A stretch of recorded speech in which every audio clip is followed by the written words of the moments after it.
بسم اللہ الرحمن الرحیم۔ السلام علیکم، میں ہوں زین العابدین۔ آپ دیکھ رہے ہیں پروگرام سچ بات نصرت مرزا صاحب کے ساتھ۔ موضوعات آپ نے دیکھ لیے۔ مرزا صاحب السلام علیکم۔ وعلیکم السلام۔ السلام علیکم ناظرین کرام۔ آج کے جو موضوعات جو آپ نے دیکھے ہیں، سب سے بڑی خبر ہمارے لیے ہے ہمارے دوست اور انتہائی محترم شخصیت جو بڑی مقبول شخصیت تھے پورے کراچی پاکستان کے، جناب محترم وائس ایڈمرل عارف اللہ حسینی صاحب کرونا وائرس کی وجہ سے چل بسے ہیں اور وہ شہید ہیں، اور پاک نیوی کے بڑے فخر تھے۔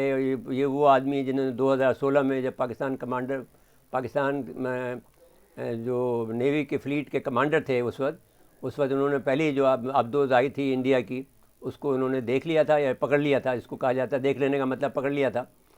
تو یہ پہلا آدمی تھا جس نے کہ ابدوز کو پکڑا۔ پھر ہم نے جب ان کو اپنے یہاں بلایا تھا، ہم نے پوچھا تھا کہ آپ لوگوں کو کیسے پتہ چل جاتا ہے کہ، تو انہوں نے کہا تھا دیکھیے کہ ابدوز کے معاملے میں ہمیں سب سے زیادہ تجربہ ہے اس خطے میں، اور ہمارے پاس سب سے پہلے ابدوز آئی تھی، تو ہمیں جو لہروں کی موومنٹ ہوتی ہے اس سے پتہ چل جاتا ہے، اور ہمارے پاس ڈاٹا موجود ہے پورے علاقے کا، خطے میں نے سمندر کا، جہاں ذرا سے بھی کوئی ہلچل ہوتی ہے، ایک نئی کشتی اگر آتی ہے وہاں پر، تو ہمیں پتہ چل جاتا۔ تو اس لحاظ سے اس کے علاوہ ایک اور بات بھی ہوئی ہے کہ نیشنل بینک کے ابن حسن صاحب ہیں، وہ بڑے مقبول تھے لوگوں کے اندر، بہت ہمبل آدمی تھے، وہ بھی کرونا کی وجہ سے شہید ہو گئے۔ پھر پی ٹی سی ایل کے راشد خان ہیں، وہ بھی جہاں بحق ہو گئے۔ تو اب میں اس لحاظ سے دیکھا جائے تو میں سارے ناظرین کرام سے یہ درخواست کروں گا کہ وہ احتیاط کریں۔ آپ نے دیکھا کہ ہم نے بھی گلوز پہنے ہوئے ہیں، ہم ماسک پہنے ہوئے ہیں، اس وقت پروگرام کر رہے ہیں تو ہم نے ماسک اتارا ہوا ہے، لیکن سب لوگ خیال کریں کیونکہ یہ وقت ایسا ہے کہ یہ 20 تاریخ تک یہ معاملہ خراب رہے گا۔ 20 تاریخ کے بعد شاید ہم کوئی حالات بہتر ہوں، سردی بھی ہے تو اس کی وجہ سے یہ معاملات خراب ہو رہے ہیں۔ عارف اللہ حسینی صاحب کا اور سچ ٹی وی کا بہت ہی پرانا اساتذہ قریبی تعلق ہے، اور وہ ہر پروگرام میں ہمارے آ جی جاتے تھے، جب بھی ہم بلاتے تھے۔ بہت ہمبل آدمی تھے، جی۔ بڑے آدمی تھے۔ اور ایک پروگرام میں جو آئے تھے وہ اسرائیل لداخ پہ بات کر رہے تھے ہم، جی ہاں، کرائیں تو وہ کلپ دکھاتے ہیں اپنے دکھا ناظرین کو۔ دیجیے۔ دیکھیں، یہ جو ایریا ہے یہ دونوں ممالک کے لیے امپورٹنٹ ہے، مگر میں سمجھتا ہوں چین کے لیے زیادہ امپورٹنٹ ہے۔ اس پورے کنفرنٹیشن کو سمجھنے کے لیے ہمیں موجودہ جو عالمی صورتحال ہے اور اس وقت جو جیو پولیٹیکل یعنی جغرافیائی سیاست جو دنیا میں چل رہی ہے اس کو سمجھنا ہوگا۔ امریکہ نے جو ہے چائنا کو کنٹین کرنے کے لیے انڈو چائنا میں انڈو پیسیفک کے اندر ایک الائنس بنایا ہوا ہے، جس میں انڈیا جو ہے اس کا ممبر ہے، اور انڈیا کی بڑی اسٹریٹجک پوزیشن ہے، کیونکہ اسٹریٹ آف ملاکا جس کو کہ دنیا کی جگلر وین کہتے ہیں، شیرک کہتے ہیں تجارتی، وہاں پہ نکوبار آئلینڈ پہ انڈیا کی پوسٹس ہیں، انڈیا کا نکوبار آئلینڈ انڈیا کا ہے، تو انڈیا اس کو ڈومینیٹ کرتا ہے۔ چنانچہ انڈیا جو ہے وہ آسٹریلیا، ویتنام، سنگاپور، تائیوان اور جاپان کے ساتھ مل کے چائنا کو کنٹین کر رہے ہیں، اور چائنا اس کنٹینمنٹ کو پسند نہیں کرتا۔ آپ کو پتہ ہے کہ ساؤتھ چائنا سی میں بھی جو ہے اس وقت کنفرنٹیشن ہے، اور چائنا نے اس وقت اس الائنس کو توڑنے کے لیے اکنامک حربوں کو بھی استعمال کیا ہے اور ملٹری مینز کو بھی استعمال کیا ہے۔ آپ دیکھیں گے کہ چائنا نے جس طریقے سے اسکویز کیا ہے آسٹریلیا کو اور آسٹریلین اکانومی کو، ایک میسج دیا ہے کہ اگر آپ کسی حد سے بڑھیں گے امریکہ کے ساتھ مل کر چائنا کو کنٹین کرنے میں، تو پھر اس کے اکنامک کانسیکوینسز ہوں گے۔ چائنا کی بڑی انویسٹمنٹ تھی آسٹریلیا میں، جس کو کہ چائنا نے روک دیا، اور اس وقت آسٹریلیا بہت پریشان ہے۔ اسی طرح ہندوستان کو کہ سر کے اوپر چائنا بیٹھا ہوا ہے، نہ صرف لداخ میں بلکہ مشرق میں بھی جو ہے بھوٹان کے پاس، جسے انڈیا کی ہم چکن نیک کہتے ہیں، اگر وہ چکن نیک کو بند کر دیا جائے تو انڈیا جو ہے وہ یعنی مشرق میں جو سطحیں ہیں وہ اس سے علیحدہ ہو سکتی ہیں۔ تو انڈیا کو اپنی جگہ پر لانے کے لیے یہ بہت ضروری ہے کہ چائنا جو ہے وہ اس کو کورس کرے، اس قسم کی اسٹریٹجک جگہوں پر اپنا اثر و رسوخ قائم کر کے۔ جی مرزا صاحب، ہاں جی، بہرحال وہ بہت بڑی شخصیت ہے یہاں اور بڑا قومی بھائی اللہ ترانے تعالیٰ، ہم خود یہ محسوس کرتے ہیں کہ ہم بہت مضبوط آدمی ہیں ویسے، لیکن یہ ہے کہ ان کی وجہ سے ہمیں کئی لوگوں جن سے ہماری ذاتی محبت ہے، وہ یا لگاؤ ہے، اس کی وجہ سے ہم اگر ہوتا ہے تو ہمیں بالکل دل کو دھچکا لگا ہے، ورنہ ہم برداشت کر جاتے ہیں، لیکن اس میں ہمیں محسوس ہوا ہے کہ جیسے کوئی چیز ہماری کھو گئی ہو اور جو چیز ہے نہیں جانی چاہیے تھی وہ چلی گئی ہو. جی لیکن اللہ کی مرضی ہے، اس میں اللہ کی رضا میں ہم. ایک اور کام تھا ان کا، قومی ترانے کی تشریح پہ بڑا کام کر رہے تھے. قومی ترانے کی ایک جملے کو وہ کہتے تھے کہ جو پاکستان کا پریمبل ہے، پاکستان کے دستور کا پریمبل ہے، اس کا جو وہ ایک چیز کو وہ کہتے تھے کہ وہ جو میں پاک سرزمین شاد باد سے لے کر جو آخری تک جاتے ہیں تو اس کی وہ تشریح کرتے تھے، اور وہ بہت اچھی تشریح کی، انہوں نے اس پر کتاب بھی لکھ دی ہے، اور اس کے ایک جملے کو وہ بیان کرتے تھے. تو وہ یہ وجہ تھی کہ جب دہشت گردی کی جنگ شروع ہوئی تو اس وقت یہ سوال پیدا ہوا کہ وہ یہ کہتے تھے کہ ہمیں ایک اسلامی ملک بنانا ہے. تو وہ یہ بات اس وقت انہوں نے یہ سوچا، انہوں نے کہا جو اسلامی ملک جو آپ بنانا چاہتے ہیں وہ اسلامی ملک تو بن چکا ہے یہ، اور اس کا یہ ہے پریمبل میں موجود ہے، آپ کے دستور کے جو دستور کا جو پہلی شق ہے جو پریمبل کہلاتا ہے، جس کے اندر آپ اپنا لکھتے ہیں کہ اس کا کیا مقصد ہے، اس کے اندر جو ہے آپ نے لکھ دیا ہے کہ آپ کا ایک اسلامی ہوگا، کوئی اسلام کے خلاف کوئی قانون نہیں ہو. تو یہ جو اسلامی ملک بنانے کی بات ہے وہ مکمل ہوئی. وہ اپنے نوجوانوں کو جو بحریہ کے اندر تھے، وہ کیونکہ سارے بہت مذہب سے ان کا بہت تعلق ہے، جو بحریہ میں کہتے ہیں کہ بحریہ کے لوگ جو ہے بہت زیادہ مذہبی ہوتے ہیں، اس لیے کہ ان کو جب سمندر میں جاتے ہیں تو دو ہی باتیں یاد رہتی ہیں کہ ایک تو پانی ہوتا ہے، ایک اللہ یاد آتا ہے، اور اس کے علاوہ کوئی چیز یاد نہیں آتی. اس لیے کہ وہ زمین سے جب دور ہو جاتا ہے تو پھر اس کو سوائے اللہ کے، وہ کہتے ہیں کہ ہم جو ہے جیسے ہمیں وومٹنگ ہوتی تھی تو ہم جب جاتے تھے باتھ روم اور وومٹنگ کر کے پھر آ کے اپنی جب کھڑے ہو جاتے تھے، اور پھر سوائے اللہ کے اور کوئی چیز نہیں ہوتا. تو اس مذہب کے رجحان میں جب یہ آواز اٹھی دہشت گردوں کی طرف سے کہ ہم وہ اسلام کو نافذ کرنا چاہتے ہیں، تو پھر عارف اللہ حسینی صاحب نے ان کو بتایا، سب لوگوں کو بتایا کہ یہ جو ہمارا قومی ترانہ ہے وہ اس بات کا دلیل ہے کہ ہم جو اسلامی ملک ہے وہ بن چکا ہے، جس کے لیے آپ کوشش کر رہے ہو تو آپ کی کوشش غلط ہے. دہشت گردوں کو یہ پیغام دیا، اور وہ دہشت گردی کو پھیلنے سے جو پھیلانا چاہتے تھے ہمارے صفوں میں، وہ روک دیا انہوں نے. جی میرے صاحب اگلے موضوع پہ آئیں گے، لیکن مجھے بریک کے لیے کہا جا رہا ہے. جی ناظرین مختصر سا وقفہ ہے، وقفے کے بعد دوبارہ آتے ہیں.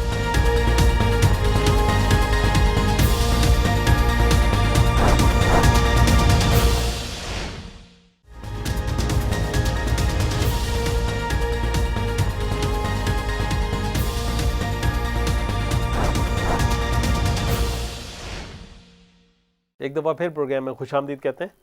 میرے صاحب یہ بھارت میں جو کسانوں کا احتجاج ہے، بڑا جو ہے یعنی فسطائیت جو ہے وہ جو اس کی جو مودی کی جو ہے فسطائیت سے بڑھ کر جو اس کی نازی ازم ہے وہ بڑھتا چلا جا رہا ہے. اور کیونکہ یہ آدمی یہ سمجھتا ہے کہ جو ہندوازم ہے، جو ہندو ہیں ساری دنیا بھر کے برتر قوم ہیں، یعنی سب سے زیادہ بہترین قوم ہیں اور افضل قوم ہیں، تو وہ تو یہ رتبہ تو ہمیں مل چکا ہے اللہ کی طرف سے مسلمانوں کو، تو آپ کہاں سے ہیں. تو ان کا یہ خیال ہے کہ وہ دیو مالائی زمانے میں جانا چاہتا ہے، جو ان کی کہانیاں ہیں الف لیلی داستان کی طرح سے، یا جو یونان کی کہانیاں ہیں، یونان کی اس سے پہلے کہانیاں اگر یونان کی اگر آپ تاریخ دیکھیں تو اس میں جو ان کی دیو مالائی کہانیاں ہیں اس میں ہر ایک چیز کا جو ہے وہ ایک خدا الگ ہے. سمندر کا خدا الگ ہے، چاند کا الگ ہے، سورج کا الگ ہے، ہوا کا الگ ہے. تو وہ اگر آپ دیکھیں تو وہ یہ اپنے جو دیوی دیوتاؤں کی جو تصویریں دکھاتے ہیں جس میں کوئی اڑ رہا ہے، کوئی ہاتھی ہے، کوئی کچھ ہے. لیکن آپ کا دیکھیں کہ ان کا جو گاڈ ہے، ان سے پوچھا جائے کہ رب کہاں کا ہے، رب کون ہے تمہارا، اگر کسی آپ کیرلا کے آدمی سے پوچھیں تو وہ الگ سے رب بتائے گا، اگر کوئی وشنو بتائے گا، کوئی شنکر بتائے گا، کوئی بتائے گا، کوئی بھگوان بتائے گا. نیپال والوں سے پوچھے تو الگ خدا بتائے گا. تو ان کا تو خدا جو ہیں ہزاروں خدا ہیں ان کے، اور رب ہیں، لیکن مسلمانوں کو تو ایک ہی رب ہے جو اللہ ہے. تو اب سوال یہ ہے کہ یہ لوگ جو ہیں لیکن اپنے آپ کو برتر سمجھنا چاہتے ہیں، کہتے صاحب ہم وہ دیکھ رہے ہیں اور وہ ہم اس میں کیونکہ بہت زیادہ ترقی کر چکے تھے. اگر آپ اس بات کو ترقی کی بات لیں تو ہم یہ کہتے ہیں کہ جو آپ کا ایجپٹ کو اگر آپ دیکھ لیں کہ جو ان کے پیرامڈس ہیں اس کی جو پیمائش ہے، اگر اس کو اگر حساب لگائیں تو وہ حساب ایکویٹر کے حساب سے ہوتی ہے، جو زمین کی جو موومنٹ ہے اس کے حساب سے بنائی گئی ہے. وہ عجیب و غریب قسم کی سائنس ہے جو آج تک کسی کے سمجھ میں نہیں آ سکی کہ پیرامڈ کیسے بنے گا. تو آپ سے تو کوئی بہت زیادہ بڑی تہذیب تو مصر کی ہے.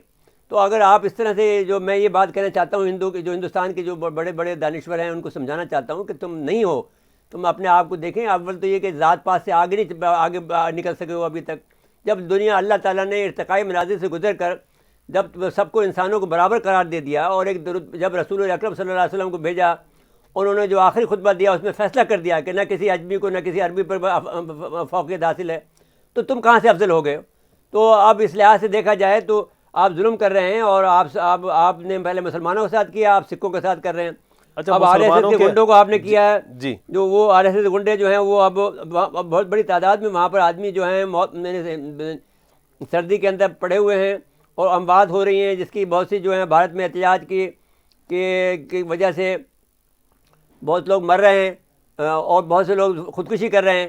تو یہ اس لحاظ سے آپ کو دیکھیں تو آپ اپنی موت کی دعوت دے رہے ہیں, اور خود سپریم کورٹ نے بھی کہا کہ یہ مسئلہ بہت خراب ہو سکتا ہے جو بھارت کی سپریم کورٹ ہے. جی زین صاحب آپ بتائیے. اچھا, یہ آر ایس ایس والا معاملہ جو ہے یہ سکھوں کو بھی تو فیصلہ کرنا ہوگا نا کہ کب تک پٹتے رہیں گے. بھائی مسلمانوں کو فیصلہ کر, سکھوں سے بھائی مسلمانوں کو تو ابھی ایک طرف کر دیا ہے. اگر آپ کہتے ہیں تو فاروق عبداللہ صاحب جو کچھ فرما رہے ہیں دو قومی وہ اپنے ناظرین کو دکھاتے ہیں, پچھتاوا جو ہے ان کا وہ دکھاتے ہیں اپنے ناظرین. پچھتاوا کہ اس کے باپ نے کیا تھا, اس نے بھی کیا تھا. جی, میرے سے چپل لی ہے اس نے, وہ بتانا ضروری ہے اس لیے کہ وہ چپل ایک پیغام تھا. اب وہ تو آپ کے منہ پر پڑنی چاہیے چپل جو ہے نا, تو وہ پڑھ لیے. ویسے آپ میں وہ پشاوری چہرے کرنے لگا, مجھے پشاوری چپل پسند ہے, تو میں نے جا کے لا کے دی. مشاہد اللہ تھے, مشاہد حسین سید صاحب تھے جی, ان کی بیوی ڈشکا تھیں ساتھ میں, تو پھر یہ کہنے لگے کہ مجھے پشاوری چپل بہت پسند ہے. تو پھر انہوں نے میری طرف اشارہ کیا کہ مرزا صاحب دیں گے. تو پھر میں نے تو خورشید کسری سے پوچھا جو کہ وزیر خارجہ تھے, میں نے بھائی اس نے مانگی ہے بولو کو دے دوں. تو پھر جب میں دوبارہ گیا وہاں پر تو میں جو انہوں نے مجھ سے یعنی 2010 میں مانگی تھی, میں 2011 میں جب گیا تو میں نے جا کے ان کو چپل دے دی تھی. پھر میرے سے تو نہیں ملے اس کے بعد وہ, لیکن وہ ایک قسم کا پیغام تھا کہ بھئی اب میں آپ کا ساتھ دینا چاہتا ہوں. تو لیکن وہ ہمارے لوگ اس پہ اعتبار نہیں کرتے, اس لیے کہ تمہارا کیا بھروسہ ہے. پشاوری چپل آپ سے منگوائی اور جوتے جو ہیں آر ایس ایس کے سیدھے کرتے رہے. اچھا, ابھی وہ جو اب پچھتاوا ہے ان کا, وہ پچھتاوا دکھاتے ہیں. دکھائیے.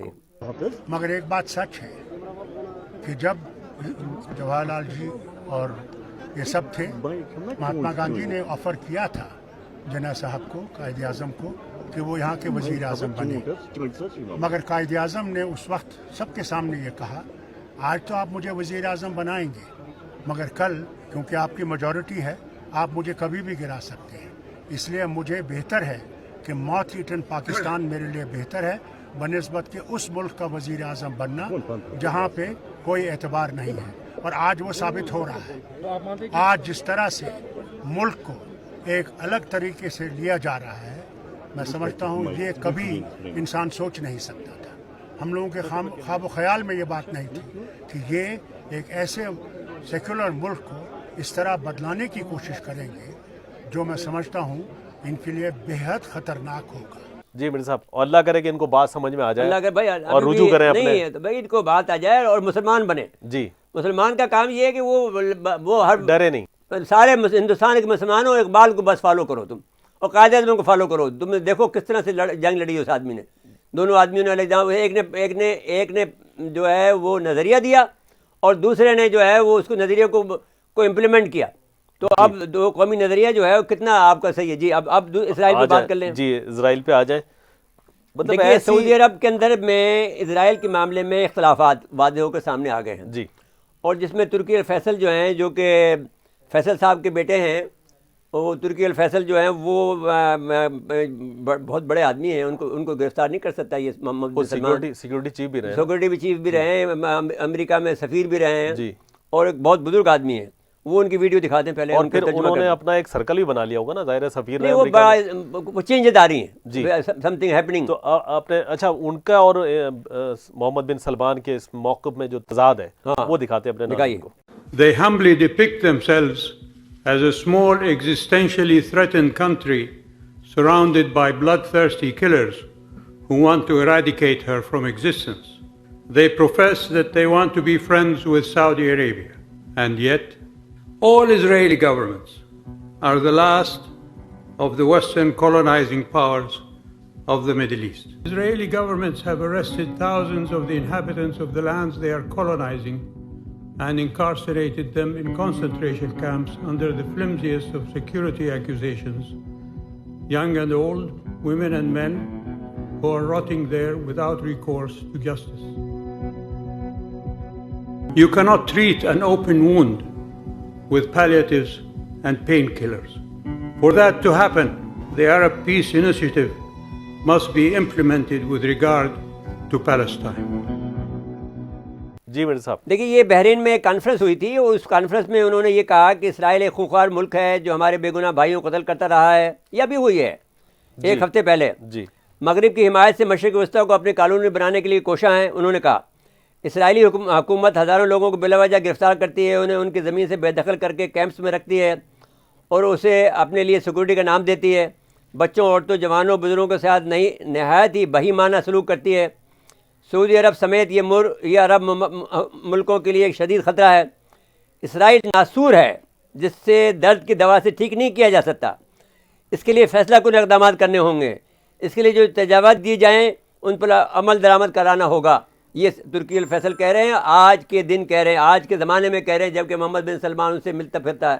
جی ہمارے یہاں بھی کوشش، کچھ باتیں ہوئی ایسی کہ ایسا لگ رہا ہے کہ ہم کوئی تعلقات بڑھانا چاہتے ہیں، قائم کرنا چاہتے ہیں اسرائیل سے. ہمارے سے یہ خبریں چل رہی ہیں بہت زیادہ کہ کوئی آدمی گیا ہے جس کا جو عمران خان کا مشیر ہے، جس کو ڈبل نیشنلٹی ہے، اس نے اپنے کہا یہ جا رہا ہے کہ اس نے اپنے پاسپورٹ جو برٹش پاسپورٹ تھا اس کے ذریعے سے برٹش ایئر لائن سے سفر کیا اور وہاں جا کے کوئی پیغام رسانی کیا. اگر یہ کیا ہے تو پھر بعد میں یہ ایک بہت زیادہ مشکلات کی بات ہوگی. پاکستان ایک الگ ملک ہے. پاکستان اور سعودی عرب کے درمیان میں فرق یہ ہے کہ پاکستان ایک اسلام کے نام پہ بنا تھا اور وہ قائد اعظم محمد علی جناح، جیسے خود عمران خان صاحب نے کہا کہ قائد اعظم صاحب نے یہ بات کہہ دی ہے کہ وہ ہم اسرائیل کو تسلیم نہیں کریں گے.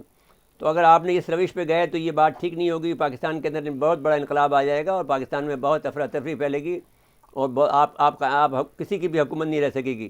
اس کو کلیئر آپ نے کیا ہے، لیکن اس کے بعد میں شکوک و شبہات جو ہیں، جو آدمی گیا اس کو سزا دیں آپ.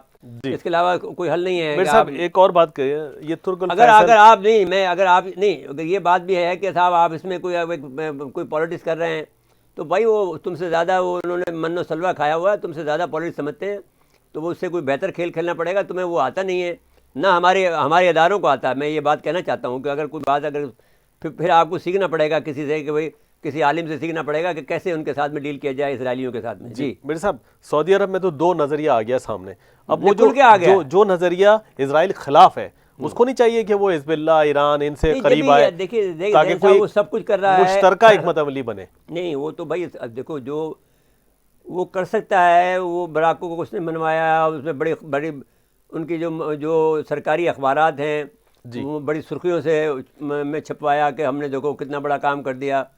پھر اس کے بعد میں وہ سرخیوں جو ہیں وہ تل ابیب کے تمام اخباروں میں چھپی ہیں جی کہ دیکھیے صاحب وہ کس طرح سے ہمارے غلام بنے ہوئے ہیں. حالانکہ ان کو یہ معلوم نہیں ہے کہ وہ گریٹر اسرائیل کے لیے کام کر رہا ہے. سب سے پہلے تو تمہیں توڑے گا سعودی عرب کو، اور اس کے بعد میں ابو ظہبی کو توڑے گا، اور جو چھوٹا سا ملک ہے جو بحرین، یہ تو لے اڑیں گے اس کو. تو وہ اس میں اب مسئلہ یہ ہے کہ دیکھیے ان کے بادشاہتوں کے جانے کا وقت آ گیا ہے. میں سمجھتا یہ ہوں کہ یہ ڈرے تو گئے ہیں ترکی سے، لیکن ترکی نے بھی اپنا سفیر وہاں بھیج دیا. اب ہم سے تو لیکن ترکی اور پاکستان میں یہ فرق ہے، ترکی سے تعلقات پہلے سے تھے، پہلے جو کچھ بھی ہو، لیکن جو بات کمال اتاترک کر گیا تھا نا وہ تو کمال اتاترک کے جو لوگ تھے وہ کر گئے تھے. ہاں لیکن انہوں نے اس لیے بھی رکھے کہ کچھ مدد بھی جائے فلسطینیوں کو، ورنہ ویسے تو سبھی اگر چلو ٹھیک ہے اب جو بھی مدد، تو یہ کام تو پھر یہ کہہ رہے تھے، قطر والے بھی یہ کہہ رہے تھے اور یہ لوگ بھی یہی کہہ رہے تھے. جی تو لیکن قطریوں نے جو ہے جو لیبیا کے اندر کام کیا، اس کی وجہ سے انہوں نے بہت لیبیا میں بھی خراب کام کیا ہے اور یہاں بھی خراب کام کیا ہے، اس میں شام میں بھی. لیکن پھر شام میں یہ کیا ہے کہ قطر نے جو آدمی اپنا جو گروپ بنایا تھا پھر اس کو واپس بلا لیا. قطریوں نے پھر اپنا ہینڈز آف کر لیا کہ اچھا جی ہم واپس بلا لیتے ہیں، جی ہم وہاں پر کوئی شرارت نہیں کریں گے. بہرحال اگر قطر کا آپ کردار دیکھیں تو امن کے لیے بہت اچھا، بہت کوشش ہے، بہت شاندار ہے. ہم ان کو مبارکباد پیش کرتے ہیں. اور قطری جو ہیں ہمارے دلوں کے قریب ہیں، اس لیے کہ وہ لوگ بہت اچھے لوگ ہیں. جی اور لیکن بات یہ ہے کہ جو غلطی کرے تو پھر ایک بات یہ ہے کہ غلطی کرے تو پھر اس کو اسے رجوع کر لیں تو پھر اچھی بات. بالکل ٹھیک ہے، بالکل اس سے پھر آئندہ غلطی نہیں ہوتی ہے. پھر مجھے بریک کے لیے کہا جا رہا ہے، پھر اگلے موضوع پہ آئیں گے. ناظرین مختصر وقفہ ہے، وقفے کے بعد دوبارہ آتے ہیں.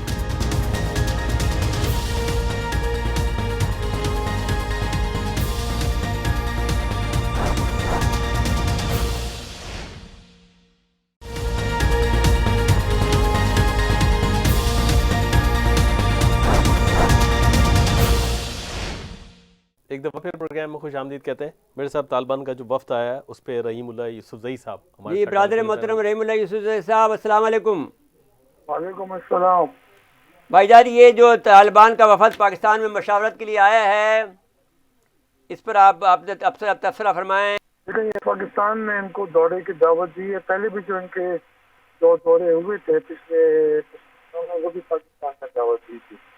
ایک تو قریبی تعلقات ہیں, آپس میں سلام مشورہ ہوتا ہے, اور ابھی تو خاص طور پہ کیونکہ بین الاقوام مذاکرات دوحہ میں ہو رہے ہیں تو پاکستان بھی چاہے گا کہ طالبان کا نقطہ نظر معلوم کرے, ایسی بات چیت ہو رہی ہے اس میں کیا پیش رفتی ہے یا کیا امکانات ہیں یا کیا رکاوٹیں ہیں اور پاکستان کا رول کیا ہوگا. تو یہ موضوعات ہوں گے. لیکن طالبان نے کہا کہ وہ تو 16 کا جو یہ پروسیس ہے اس پہ بات کریں گے, لیکن وہ پھر یہ بھی کہتے ہیں کہ افغانستان کے جو مفادات ہیں, جو تجارت ہے, جو افغان مہاجرین کے مسائل ہیں پاکستان میں, اس کے اوپر بھی بات کریں گے. وہ ہمیشہ یہی بات کرتے ہیں کیونکہ وہ سمجھتے ہیں کہ وہ بھی ایک متوازی حکومت ہیں. لیکن پاکستان نے بھی ایک بات کی ہے طالبان کے ڈیلیگیشن سے, ملا برادر سے, کہ افغانستان کی سرزمین پاکستان کے خلاف استعمال ہو رہی ہے اور یہ اس طرح استعمال نہیں ہونی چاہیے. ظاہر ہے پاکستان کے بھی کچھ مفادات ہیں, تحفظات ہیں. امریکہ نے ہاں لیکن میں یہ کہہ رہا ہوں کہ ان کے جو انٹرا افغان جو مذاکرات ہیں وہ کامیاب ہو جائیں گے. دیکھیں وہ اس میں تو آپ دیکھیں جو پیش رفت بہت سست ہے نا. آپ نے دیکھا 3 مہینے میں تو صرف وہ کوڈ آف کنڈکٹ کے اوپر اتفاق ہوا, اس میں بھی ابھی تک چیزیں جو ہے وہ حل طلب ہے, یعنی ان کو ایک طرف رکھ دیا گیا ہے. مثال کے طور پر طالبان اپنے آپ کو امارت اسلامیہ افغانستان کہتے ہیں. افغان حکومت ان کو یہ نام نہیں دیتی, امریکہ نے بھی انکار کر دیا تھا. اور افغان حکومت اپنے آپ کو اسلامی جمہوریہ افغانستان کہتی ہے, طالبان اس کو مانتے ہی نہیں. یہ ایشو جو ہے یہ تو حل نہیں ہو سکے بات چیت کے ذریعے. آپ کا کیا خیال ہے پھر کیا ہوگا کہ طالبان ان میں جنگ جاری رہے گی یا سول وار ہوگی, کیا ہوگا پھر؟ نہیں دیکھیں نا, ابھی تو اس وقت طالبان اور افغان حکومت کے درمیان کوئی جنگ بندی کا معاہدہ نہیں ہوا. جنگ بندی کا معاہدہ امریکہ اور نیٹو سے ہوا ہے, اس کے اوپر طالبان نے حملے روک دیے ہیں اور امریکہ نے اس کو مانا ہے. ابھی جو ان کا جو جنرل کی ملاقات ہوئی ہے دوحہ میں جو مذاکرے جنرل کی, وہ کیا ہوا پھر؟ اس میں دیکھیں نا, اس میں جنگ بندی کی بات تو ہوگی. افغان حکومت کا تو یہ سب سے پہلا مطالبہ ہے ایجنڈے میں. ایجنڈا ابھی طے ہونا باقی ہے, اس لیے وہ 20 دن کا وقفہ بھی دیا گیا تاکہ سلام مشورہ کریں. تو افغان حکومت کی پرائرٹی ہے, جو ان کا نمبر 1 پوائنٹ ایجنڈا میں وہ جنگ بندی ہے. طالبان ایسا نہیں سمجھتے. ان کے جو ایجنڈے میں سب سے اوپر آئٹمز ہیں اس میں یہ ہے کہ شرعی نظام قائم کیا جائے اور آئین میں ترامیم کی جائیں اور ایک عبوری حکومت بنائی جائے. تو وہ اس طرح کی بات کرتے ہیں. تو میرے خیال میں اختلاف تو ہے, اس لیے 4-5 دن میں مذاکرات ہوئے صرف ایجنڈے کے اوپر, اس میں بھی کوئی خاص پیش رفت نہیں ہو سکی. اچھا تو پھر آپ کو اس کا مطلب یہ ہوا کہ یہ تو پھر یہ سلسلہ چلتا رہے گا اور نئی حکومت آ جائے گی, ممکن ہے امریکہ میں جو بائیڈن کی حکومت آ جائے وہ اس پالیسی کو پھر نہ چلے, پھر کیا ہوگا؟ لیکن ابھی تو یہ کہا جا رہا ہے نا کہ وہ یہ بات ہے کہ یہ مذاکرات بہت لمبے ہوں گے, یہ کوئی جلدی فیصلہ نہیں ہوگا, بڑا پرانا اور پیچیدہ مسئلہ ہے.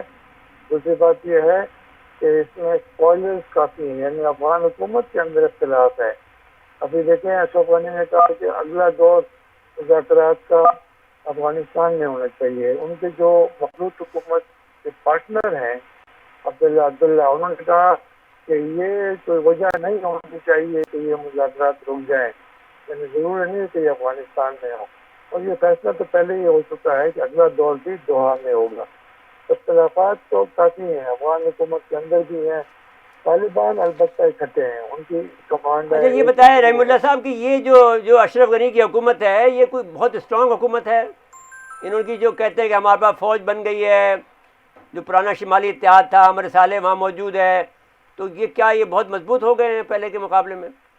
نہیں, کوئی مضبوط نہیں ہوئے. آپ دیکھیں نا کہ اشرف غنی کو 9 لاکھ ووٹ ملے تھے, یعنی 9 لاکھ ووٹ ایک ملک میں جہاں کی آبادی تقریباً 3,70,00,000 ہے، تو جب وہ کیسے وہ نمائندگی کا دعویٰ کر سکتے ہیں؟ عبداللہ کو تو اس سے بھی کم ملے اور لوگوں کی دلچسپی نہ ہونے کے برابر تھی. لوگ بڑے مایوس تھے کیونکہ 5 سال انہوں کی حکومت رہی تھی اور اس کو نیشنل یونٹی گورنمنٹ کا نام دیا گیا، لیکن اس میں کوئی یونٹی نہیں تھی. تو میں نہیں مطلب میں یہ پوچھ رہا ہوں کہ فوجی طور پہ مضبوط ہیں، کمزور ہے، اس کو کافی غیر ملکی سہارا حاصل ہے، اس لیے یہ کہتے ہیں کہ یہ غیر ملکی فوج مزید کچھ عرصہ افغانستان میں رہے، کم از کم 2024 تک رہے. ٹھیک ہو اس گیا. کو غیر ملکی فوجی اقتصادی امداد چاہیے. یہ تو مضبوط حکومت نہیں ہے، لیکن یہ فضائیہ جو ہے امریکہ اور نیٹو کی فضائی قوت جو ہے، جو وہ ڈرون حملے کرتے ہیں، بمباریاں کرتے ہیں، اس سے پھر یہ ہے کہ حکومت کو کافی سہارا ملا ہے اور طالبان کو نقصان بھی ہوتا ہے. ان کی جو مشکل ہے اس بمباری کے ہوتے ہوئے وہ کوئی جا کر بڑی پیش رفت کر چکا. جی بہت بہت شکریہ جناب رحیم اللہ یوسف صاحب، آپ کے ہم مشکور ہیں کہ آپ نے وقت نکالا ہے، کہ آپ کا شکر گزار ہیں. جی بہت بہت شکریہ. آج ہے شہمود قریشی صاحب کے معاملے پہ. جی شہمود عرب امارات کے امیر سے جو ملاقات کی انہوں نے اور پاکستان کا موقف پیش کیا کہ اپنا موقع پیش کیا ہے، اور کا جو سعد موری ان کے درمیان ہے وہ بھی اس پر بھی بات کی ہے. لیکن یہ جو آپ نے دیکھا کہ کہ وہ اس بات پہ ہم سے ناراض ہیں کہ صاحب ایک تو ہم نے ووٹ کیوں دیا ترکی کو، دوسرا ہم نے وہ کیوں وہ کیا یمن میں کیوں نہیں لڑے. جی تو بھائی ہم مسلمانوں کو نہیں مار سکتے ہیں. کل کو کوئی کہہ دے گا صاحب آپ بمباری کر لو یو اے پہ، تو ہم نہیں کریں گے، کیونکہ ہم یعنی آپ یہ دیکھ لیجئے، آپ یہ سمجھتے ہیں کہ ہم نے ایران کے کہنے پہ کیا. نہیں، یہ ہمارے ایمان کا حصہ ہے کہ ہم اپنے مسلمان بھائیوں کو نہیں مارنا چاہتے. ہم اس لیے نہیں بنے ہیں مسلمان جو ہے کیونکہ یہ دنیا کا واحد ملک ہے. آپ تو بادشاہ ہیں، آپ امیر ہیں. ہمارے ہاں تو جمہوریت ہے، ہمارے ہاں تو یہ فیصلہ ہے علامہ اقبال کا. آپ کو ہم علامہ اقبال کو پڑھ لو نا، آپ کو پتہ چل جائے گا. انگریزی کے اندر بھی موجود ہے، عربی میں بھی موجود ہے ان کے اشعار، آپ پڑھ لیں.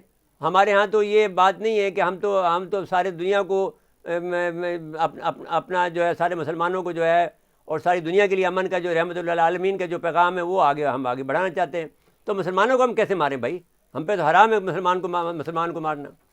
تو اس لحاظ سے ہم اپنی فوج کو استعمال، آپ کی فوج کے اندر ہمارے 3 جو ہے وہ میں نے آپ کی فضائیہ کو ہم نے کھڑا کیا، آپ کی جو ہے ایمریٹس کو ہم نے کھڑا کیا. اب اس کے بعد میں آپ ہم سے اس بات پہ ناراض ہو جاتے ہو. دبئی کو بنایا دیکھو جی. اچھا وزیر خارجہ ہم نے ہمارے وہاں پہ ان کو ایک پریس کانفرنس کی ہے، سرجیکل اسٹرائک جو انڈیا چاہتا ہے، مودی صاحب کی جو خواہش ہے اس سے متعلق بھی ان کو آگاہ کیا کہ آپ اس پہ ان کی باتوں میں نہ آئے. نہیں آئے. خیر وہ جو کچھ سمجھا سکتے سمجھائیں گے، لیکن اب ان کے دماغ میں بھی کیونکہ دیکھیے پرابلم یہ ہے کہ بدو جو ہوتے ہیں بنیادی طور پر، زین صاحب میں معافی چاہتا ہوں یہ جملے کہنا، لیکن ایک آدمی کم سے کم ایسا ضرور ہونا چاہیے جو سچ بات کہہ سکے. مجھ سے ناراض ہو جائیں، آپ کی مرضی ناراض ہو جائیں، لیکن میں یہ کہتا ہوں کہ یہ کینہ جو ہے اس کو چھوڑ دیں. اور کینے کو آپ مذہب سے رجوع کریں. آپ کو اس میں کینے کا لفظ کتنا ہے کہ آپ کی بخشش نہیں ہوگی اگر کینہ رکھیں گے. آپ کو اس بات پہ بس کینہ پر ہو گیا ہے کہ صاحب ہم نے کیوں ساتھ نہیں دیا آپ کا. بھائی ہم نہیں ماریں گے مسلمانوں کو، ہمارا یہ کام نہیں ہے. تو آپ کا یہ کام ہے کہ آپ مہربانی کر کے جب آپ کو نائجر میں آپ سے بات ہوئی تھی تو اس کے بعد میں آپ نے اپنا ویزا بند کر دیا، آپ نے یہ کر دیا، تو ہمیں کوئی فرق نہیں پڑے گا جتنا بھی ہمیں دیکھیں نا امریکہ نے ہمارے ساتھ کیا کیا، کتنی دفعہ ہم پر پابندی لگائی، اتنے مضبوط ہم ہوتے چلے گئے، ہم ایٹمی طاقت بن گئے. ہم اب تم نے پیسے مانگ رہے ہو تو ہم پیسے بھی آپ کو دے دیں گے، لیکن پھر بھی کچھ نہیں بنے گا اور تمہیں نقصان ہو جائے گا بہت زیادہ ہو جائے گا. ہمارا تو متبادل کچھ نہ کوئی نظام بن جائے گا. ہم تو اللہ پہ بھروسہ کرتے ہیں، کوئی آپ کی طرح سے کوئی اسرائیل پہ بھروسہ کرتے ہیں. جی اچھا ایک اور بات ہوئی ہے مرزا صاحب، یہ جو دہشت گرد فوج ہے بھارت کی ایل او سی پہ روزانہ ہمارے خلاف پہ انہوں نے فائرنگ کی ہے. یہ انہوں نے شاہ محمود قریشی صاحب نے وہاں پر ابو دھابی میں یہ پریس کانفرنس بھی کی ہے اور کہا کہ سرجیکل اسٹرائک کی تیاری کر رہا ہے، لیکن ہم اس کو جواب دیں گے سخت. جی پھر اس کے علاوہ جو وہاں پر جو انہوں نے اس کا ذکر کیا کہ جو 700 ویب سائٹ بنا رکھی تھی پاکستان کے خلاف، اور جو ہے درجنوں قسم کی انہوں نے چندی میں بنا رکھی تھی. اور وہ آدمی جو ہے 20-30 آدمی تھے وہ جو ہر جگہ پر چلے جاتے تھے، حسین حقانی جیسے لوگ اور برام داغ بکتی جیسے لوگ. تو وہ لیکن وہ پکڑے جا گئے. اب ایک دفعہ ابھی یہاں کر رہے تھے کوالالمپور میں، وہاں پر پاکستانیوں نے ایک پاکستانی اکیلے پاکستانی نے ان کو سب کو بھگا دیا. جی اب اس کے علاوہ آج پر جو ہے بھارتی فوج کی اقوام متحدہ کی گاڑی پہ فائرنگ ہوئی ہے، اور افسران بال بال بچ گئے ہیں، تو یہ بہرحال ہمیں اشتعال دلا رہے ہیں کہ ہم جنگ کریں، لیکن بھائی ہم جنگ نہیں کرنا چاہتے ہیں، بھارت کو یہ سمجھانا چاہتے ہیں کہ آپ اپنے آپ کو سپر مت سمجھیں، آپ افضل مت سمجھیں، افضل قوم آپ نہیں ہیں. آپ کو اندر جہاں پر جو لوگ اپنے اندر انصاف نہ کر سکتا ہو، اپنے خود ہندوؤں کے اندر انصاف نہ کر سکتا ہو، وہاں پر آپ نے جو برادری سسٹم، آپ نے جو آپ کا جو کاسٹ سسٹم ہے، وہ بذات خود انسانیت کے خلاف ہے. جی. اور ہمارے رسول نے جو ہے 1400 سال پہلے 1500 سال پہلے یہ بات جو آخری خطبہ تھا اس میں کہہ دیا تھا کہ کسی اجمی کو عربی پر فوقیت نہیں ہے، کسی گورے کو کالے پہ نہیں ہے، کالے کو گورے پہ نہیں ہے. تو یہ ساری باتیں طے کر دی ہے کہ انسان سب برابر ہیں، سب آدم کی اولاد ہیں. تو آپ بھی آدم کی اولاد ہیں، ہم بھی آدم کی اولاد ہیں. لیکن اگر اب یہ ہے کہ جو ہمارا دین جو ہے آپ کو جو تعلیمات دیتا ہے وہ زیادہ بہتر ہیں، اور آپ کو ہمارا دین کو پڑھنا چاہیے بجائے اس کے کہ آپ اپنے وہ دین کو پڑھ کے کوشش کر رہے ہیں. تو وہ اس سے کوئی بہت پرانا کوئی مذہب ہے چل رہا ہے آپ کے یہاں پر. اب مثال کے طور پر آپ گائے کی پوجا کرتے ہیں، آپ درختوں کی پوجا کرتے ہیں. تو یہ ہے کہ زمانے میں درخت نہیں ہوں گے تو درخت کے لیے کہا کہ منع کیا ہوگا. اب اس کے بعد میں درخت بہت ہو گئے ہیں تو اس کی کٹائی بھی ہو جاتی ہے، نئے بھی پیدا ہو جاتے ہیں. جی تو آپ دیکھیں کہ بھئی ہم یہ ایک ارتقائی عمل ہے جو کہ آخر میں رسول اکرم صلی اللہ علیہ وسلم پر ختم ہو گیا، اور نبی اب کوئی نہیں آئے گا، آخری الزماں وہی ہیں. اور جو پیغام افضل قوم ہے وہ مسلمان ہی ہیں، آپ نہیں ہیں. جی وقت ختم ہوا پروگرام کا. ناظرین آج کے لیے اتنا ہی، آئندہ پروگرام تک کے لیے اجازت چاہتے ہیں. اللہ حافظ.